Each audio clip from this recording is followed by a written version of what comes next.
11 mai, Esdras, chapitre 7, chapitre 8.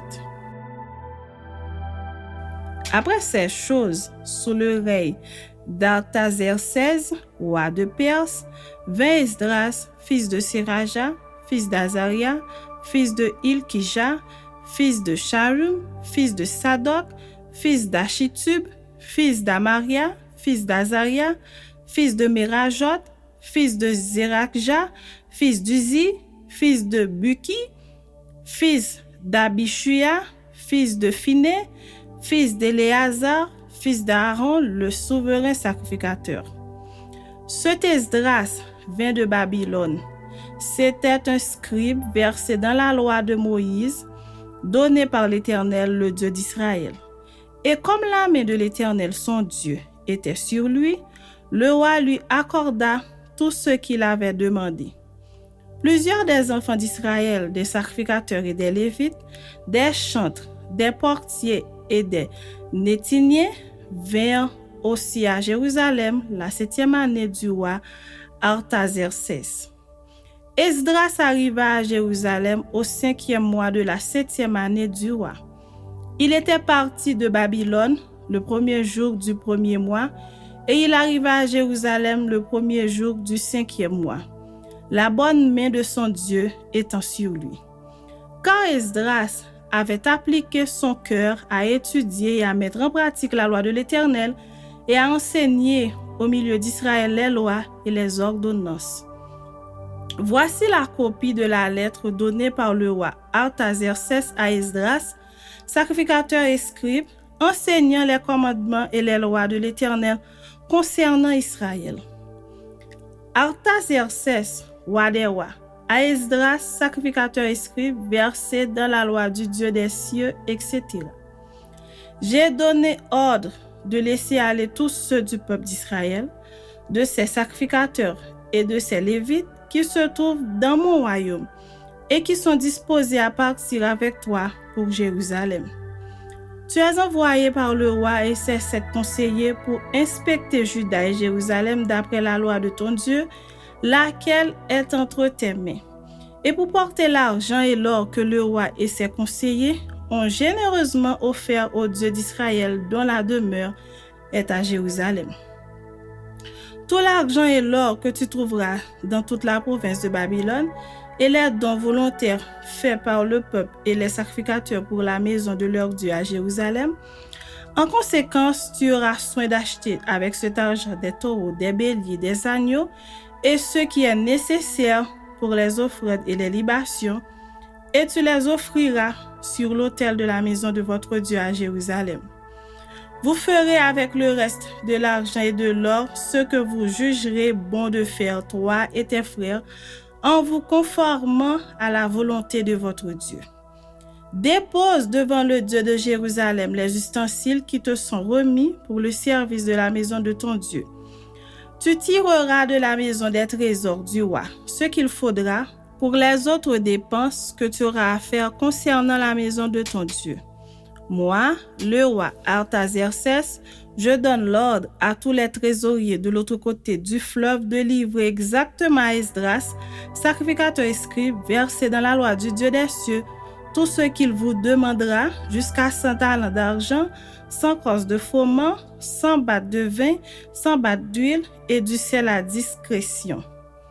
Que tout ce qui est ordonné par le Dieu des cieux se fasse ponctuellement pour la maison du Dieu des cieux, afin que sa colère ne soit pas sur le royaume, sur le roi et sur ses fils.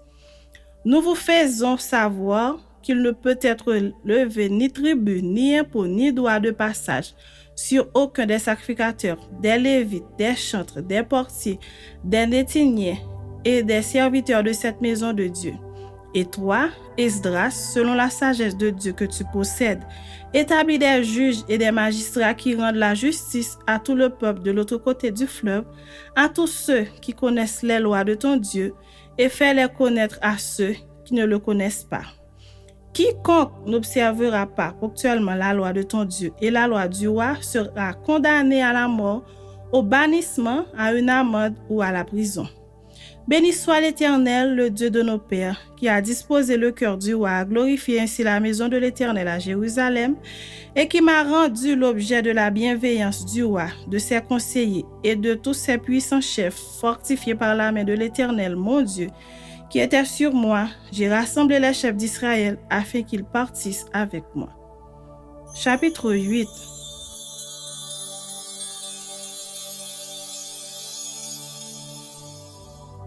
Voici les chefs de famille et les généalogies de ceux qui montèrent avec moi de Babylone sous le règne du roi Artaxerxès.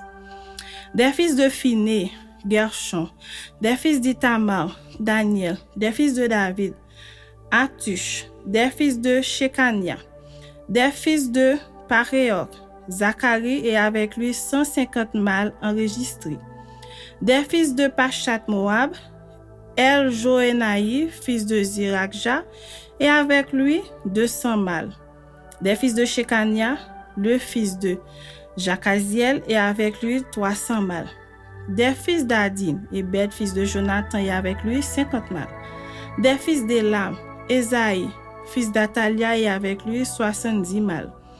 Des fils de Shephasia, Zebadia, fils de Michaël, et avec lui 80 mâles.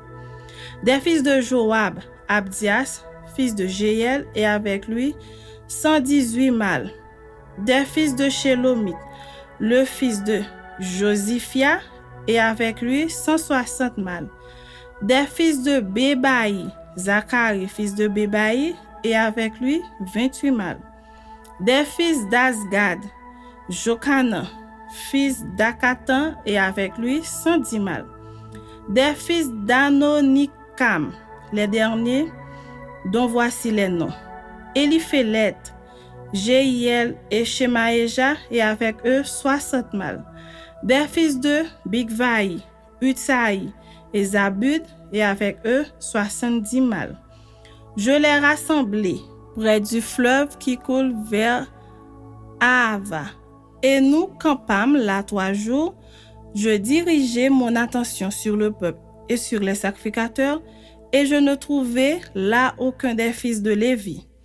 Alors je fis appeler les chefs Eliezer, Ariel, Shemaéja, Elnathan, Jarib, Elnathan, Nathan, Zacharie et Meshuam, et les docteurs Jojarib et Elnathan. Je les envoyai vers le chef Iddo, demeurant à Casiphia, et je mis dans leur bouche ce qu'ils devaient dire à Iddo et à ses frères les Nétiniens qui étaient à Casiphia, afin qu'ils nous amenassent des serviteurs pour la maison de notre Dieu.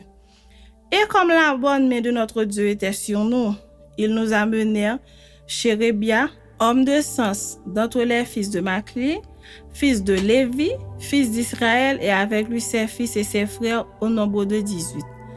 Achabia et avec lui Esaïe, d'entre les fils de Merari, ses frères et leurs fils au nombre de 20. Et d'entre les Nétiniens que David et les chefs avaient mis au service des Lévites, 220 Nétiniens, tous désignés par leur nom. Là, près du fleuve d'Ahava, je publiai un jeûne d'humiliation devant notre Dieu, afin d'implorer de lui un heureux voyage pour nous, pour nos enfants et pour tous ceux qui nous appartenaient.